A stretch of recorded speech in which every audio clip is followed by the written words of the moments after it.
This bill is a bastardization of the legislative process. Governor Hiram Johnson had it right when he succeeded in giving the government back to the people. One of his major reforms was to allow people to recall an elected official. His reasoning was simple. He believed too many legislators were too close to railroads that control the Capitol. It's not too different today, just different puppeteers are pulling the strings. But now we have a budget trailer bill that will gut the intent of our state's greatest reformer. Like it or not, the recall is a constitutionally protected right in California, and it has a real place and a real purpose. It also seems to violate Article 2, Section 4 of our California Constitution that says the legislature shall prohibit improper practices that affect elections. I'm not here to argue for or against the validity of the current recall underway against a respected member of this body, but I want to point out a few facts. First, the recall process is rare. Since it became a part of our Constitution, there have been 170 recalls filed against state officials, senators, assembly members, governors, and other constitutional officers.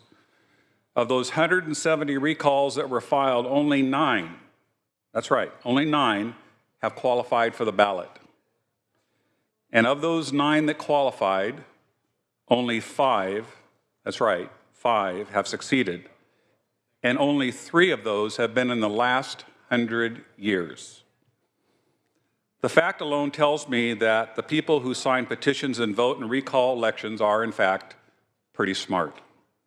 But I always assume the people are smart enough to make the right decisions in elections.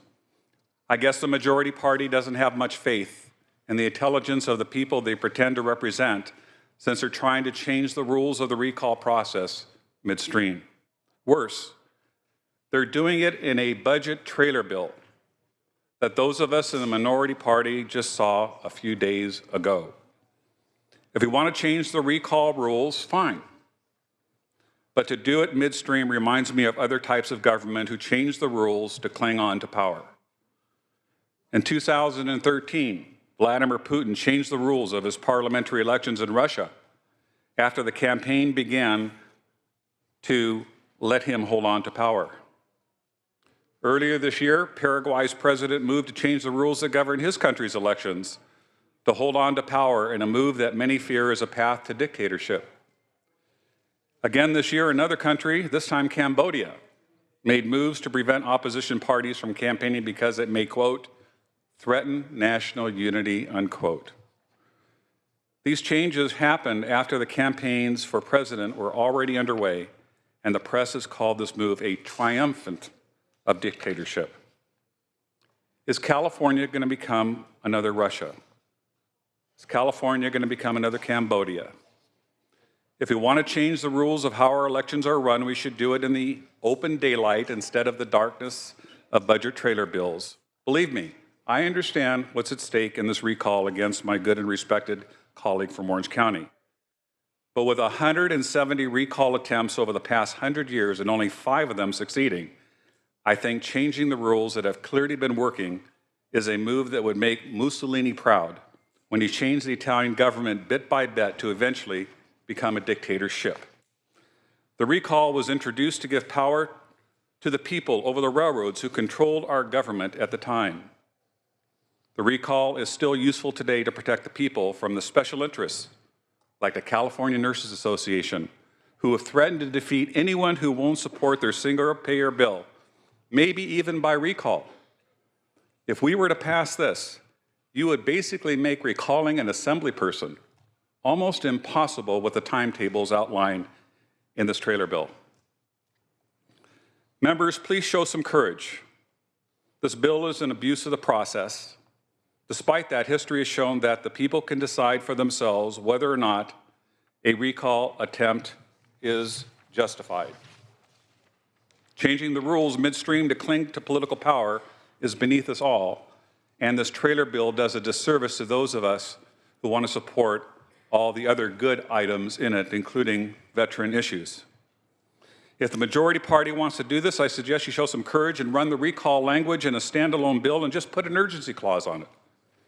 Then at least you'd be intellectually honest and not deprive those of us who want to support many of the provisions of this trailer bill from doing so and allow the public to weigh in on these important issues.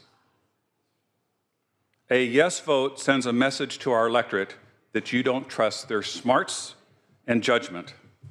A no vote says you do respect their intelligence and their rationale to support or not support this recall.